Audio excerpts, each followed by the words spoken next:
мақсаты, оны жаңағы қалай ұсынасыздар, қандай жаңағы дәрежеде оны пайдалануға болады деген сияқты өздеріңіздің тәжірибелеріңізді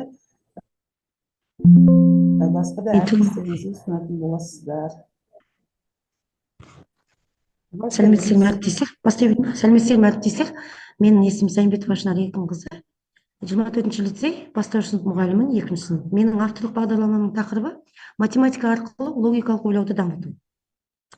Бұл бағдарламамның мақсаты ең бірінші функционалдық қасиеттерін дамыту, баланың шығармашылыққа, сыни ойлауға, тұлғаның дамуына, логикалық ойлауына және ең бірінші математика пәніне қызығушылығын арттыру болып табылады.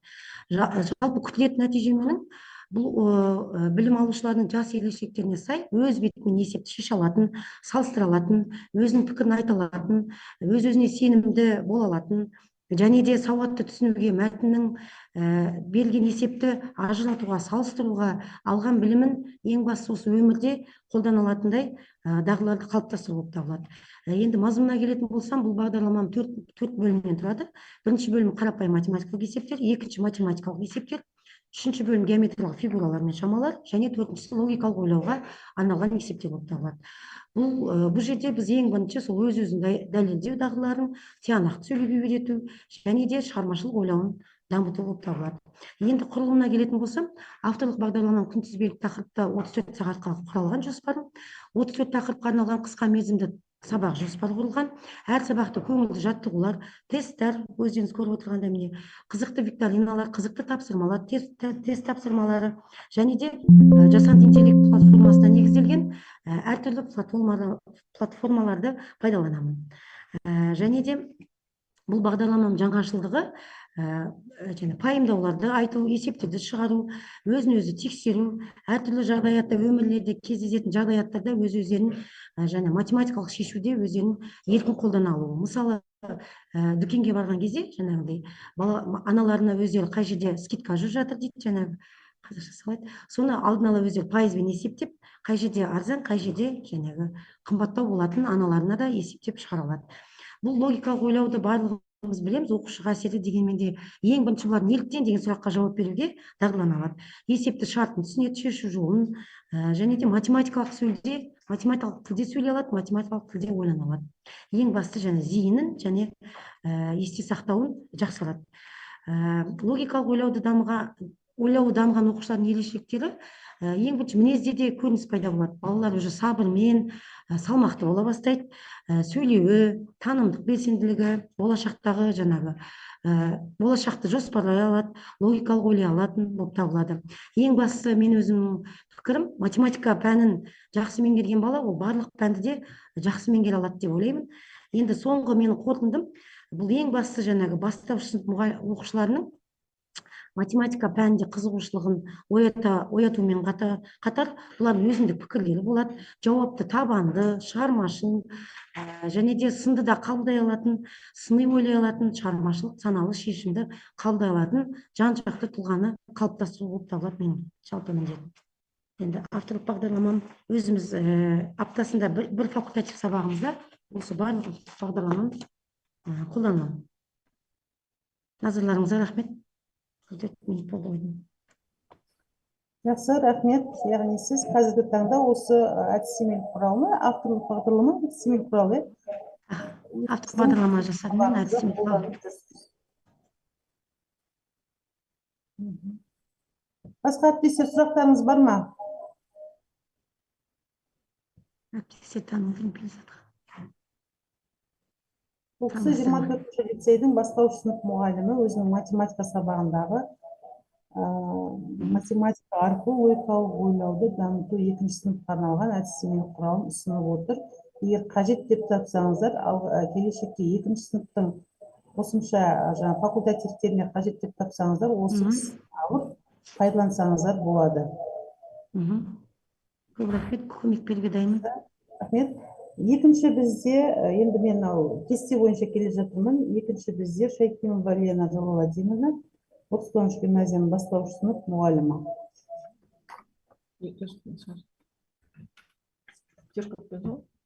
Сәлеметсіздер ме әріптестер? Мен 30 гимназияның бастауыш сынып мұғалімі Шайхимова Лена Жалаладиновна.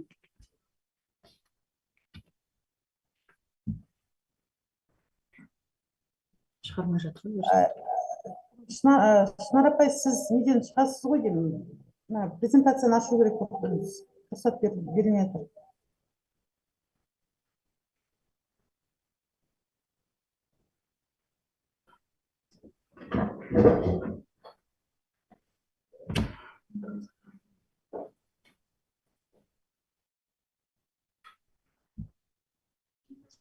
Болды ғой деймін.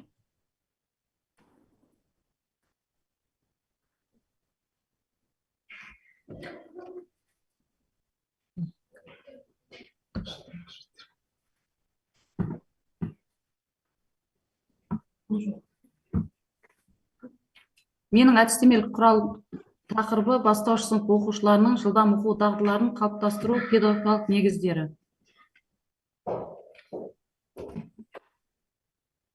Мақсаты бастауыш сынып оқушыларының жылдам оқу дағдыларын қалыптастыру және олардың оқу қарқынын арттыру арқылы мәтінді түсіну деңгейін жақсарту.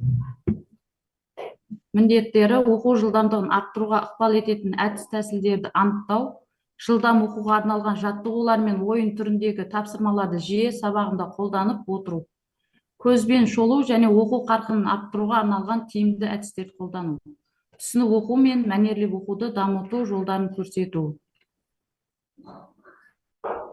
Күтілетін нәтиже: бұл жерде оқушылардың оқу жылдамдығын артады, мәтінді түсіну деңгейі жақсарады, зейін мен есте сақтау қабілеті дамиды, мәнерлеп оқу дағдылары жетіледі, оқушылардың функционалдық сауаттылығы қалыптасады. Оқу үдерісін тиімді ұйымдастыруға, оқушылардың оқу техникасын жетілдіруге және білім сапасын арттыруға көмектеседі. Сонымен қатар жылдам оқу дағдылары баланың басқа пәндерді меңгеруіне оң әсер етіп, логикалық ойлау қабілетін дамытады.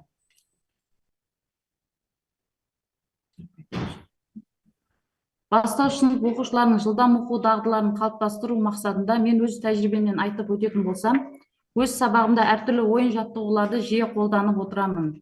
Негізі бізде бастауыш сынып оқушыларының жылдам оқуына кітаптан оқытқанға қарағанда, сол әр сыныптың жас ерекшелігіне қарай ойын жаттығулар арқылы оқу жылдамдылығына дамытуға болады.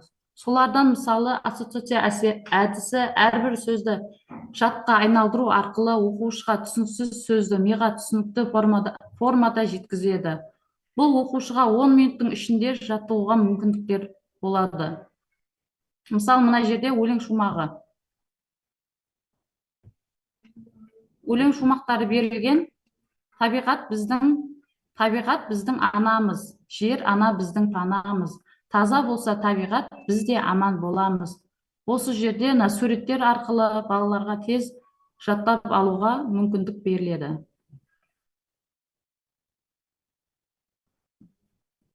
Біздер күнделікті қосымша сабақтарда осыны жүргізіп отырамыз. Жаңылтпашты да осы әдіс тәсілмен жаттап алуға болады. Суреттер арқылы. Адамның есте сақтау қабілеті, оқу жылдамдығы, зейіні осы екі мидың бірдей жұмыс істеуіне тікелей байланысты. Егер де біз оң қолымызбен жұмыс істейтін болсақ, оң қолымызбен жұмыс жасап жатқан уақытта біздің сол жақ миымыз оны қадағалайды. Ал керісінше сол қолымызбен жұмыс жасайтын болсақ, оны қадағалайтын оң жақ ми. Енді екі қолымыз бірдей жұмыс істеген кезде біздің миымыздың арасында байланыстар жасалады. Екі қолмен жұмыс істеу мидың ойлау қабілетін, сондай-ақ есте сақтау қабілетімізді дамытады екен.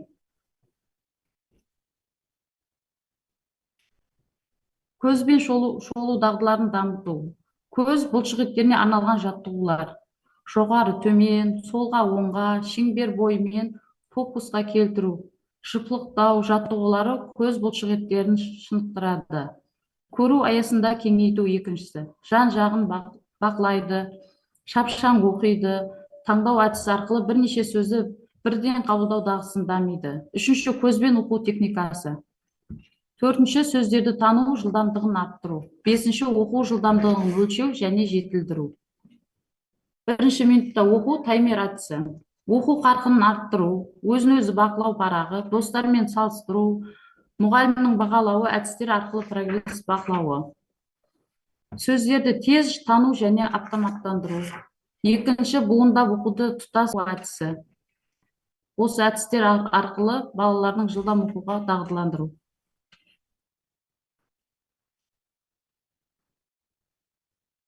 Жаттығулар мен ойындар, жылдам оқуға арналған ойын түріндегі тапсырмалар. Жарыспалы оқу, кім жылдам, жоғалған сөз, шапшаң ойла, секундқа сыйғыз, ретсіз сөздер, түсінікті оқы, ширатпа сөздер. Осы тапсырмалар, яғни сіздің бағдарламаңызда бар, иә? Оның бәрін оқудың қажеті жоқ. Ары қарай. Сынып оқуды жетілдіру, жылдам оқу дағдыларын қалыптастыруға жеке тұлға құндылықтар мен психологиялық әсерлер бұл жерде балаларға берілетін. Мотивацияны арттыру, қызықты мәтіндер таңдау, психологиялық факторлар, үшінші жеке оқу стилін қалыптастыру. Бұл жерде дамыту жолдары сауалнама арқылы оқу стилін анықтау, жеке тәсілдер мен түрлі әдістер үйлестіру, өзін тануға бағыттау.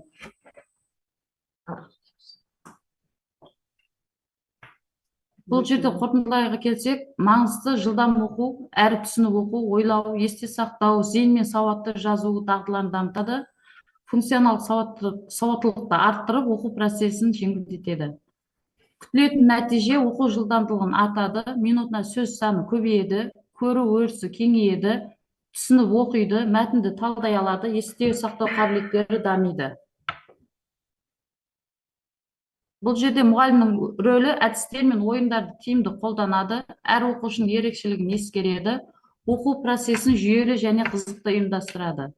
Ал бұл жерде ата-аналардың рөлі баланың оқуына қолдау көрсету, мақтау, ынталандыру, үйде оқу үшін қолайлы орта құрып беру.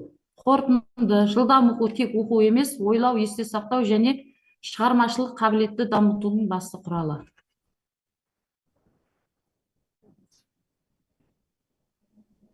Жақсы, рахмет, болдыңыз ба, иә? Рахмет. Енді егер де бастауыш сыныптар арасында осы әдебиет сабағында ғой, бұл енді жылдам оқу дағдыларын қалыптастыру бойынша әдістемелік құрал қажет болатын болса, осы Шахимова Лена Жалаладдиновнаға хабарлассаңыздар болады. Келесі бізде Қошанова Шынжа Катаевна.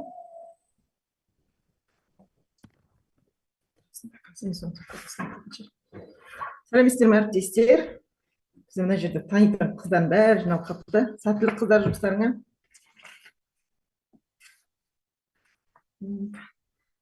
Сіздердің назарларыңызға бастауыш сынып оқушыларының арналған элективті курс бойынша әзірленген цифрлық әлемді оқыту бастауыш сынып оқушыларына арналған тиімді құралдар атты әдістемелік құралымды ұсынғым келіп отыр.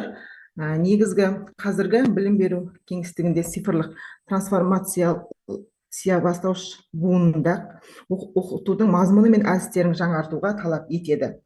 Бастауыш сынып мұғалімдері үшін цифрлық орта табиғи даму кеңістігі. Сондықтан оқу үдерісінде цифрлық құралдарды мақсаты әрі педагогикалық тұрғыда негізделген түрде қолдану бүгінгі күннің негізгі мәселесі болып табылады. Ұсынылып отырған бағдарламам оқушылардың цифрлық сауаттылығын қалыптастырумен қатар олардың танымдық белсенділігін арттыруға, дербес оқу әрекеттерін дамытуға, жеке сыни логикалық ойлау қабілеттерін жетілдіруге бағытталған.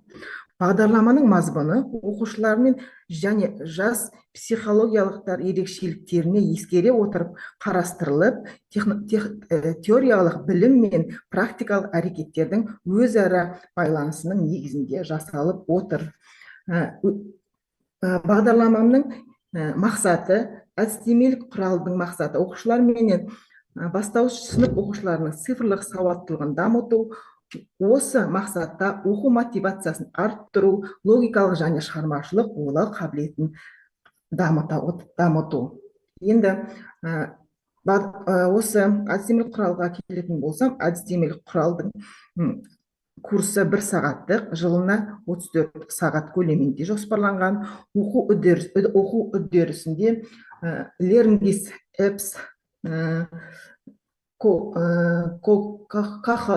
Kahoot, Wordwall платформалар арқылы қалыптастырушы бағалау жүзеге асырылады.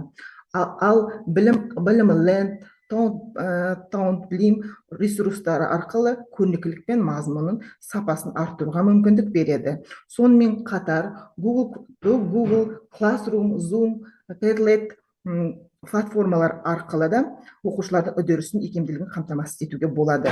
Осы мен ұсынып отырған бағдарламалардың барлығы менің оқушылардың шығармашылық, әлеуметтік әлеуеттің ашуға және алгоритмдік ойлауларын дамытуға бағытталған. Осы зерттеу әдістемелік тұрғыдан алғанда, бағдарламам оқушылардың оқу мотивациясын артуына, цифрлық және ақпараттық сауаттылығын деңгейінде қалыптасуына, сондай-ақ оқу әлеуметтік саналы қалыптасуына оң ықпал етеді. Практикалық тәжірибе көрсеткендей, цифрлық құрылғыларды жүйелі қолдану оқушылардың оқу нәтижелерінің тұрақтылығын қамтамасыз етеді.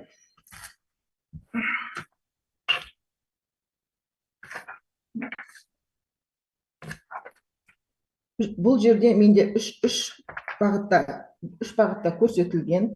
Үш бағыт үш бөлімде тұрады. Теориялық негізінде инновациялық әдістер мен және практикалық тапсырмалар әр бөлімге берілген логикалық байланысып бір-біріменен байланысып отырады.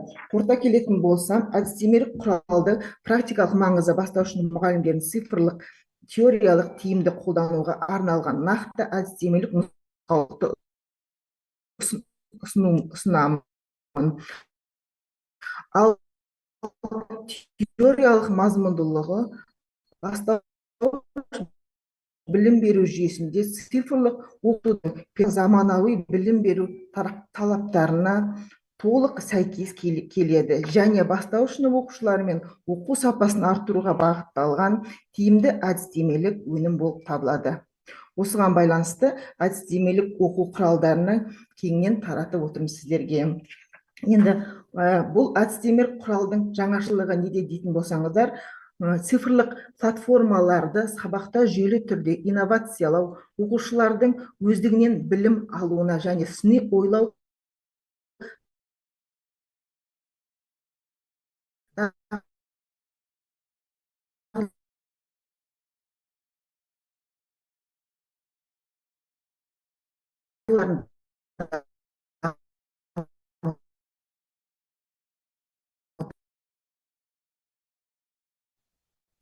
Сіздердің байланыстарыңыз төмендеп кетті ғой деймін.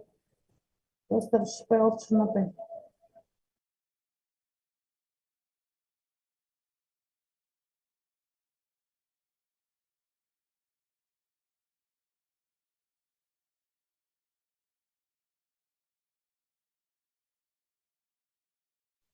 Сіздерге де естілмей қалма дауысы?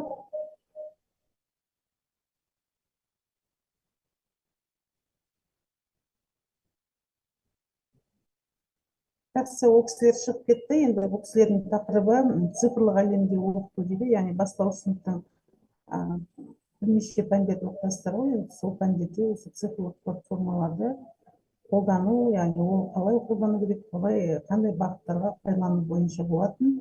Енді ол кісі айтып үлгерген шығар деп ойлаймын. Келесі әріптесіміз 40-шы орта мектептің мұғалімі Сәрсенбаева Перизат Нұрланқызына берсек.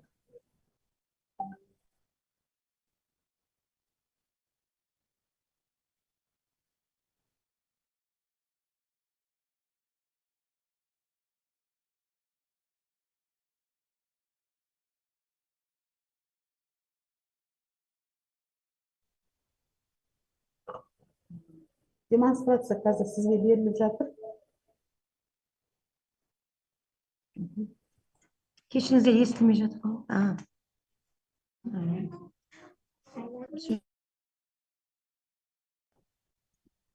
Сәлеметсіздер ме?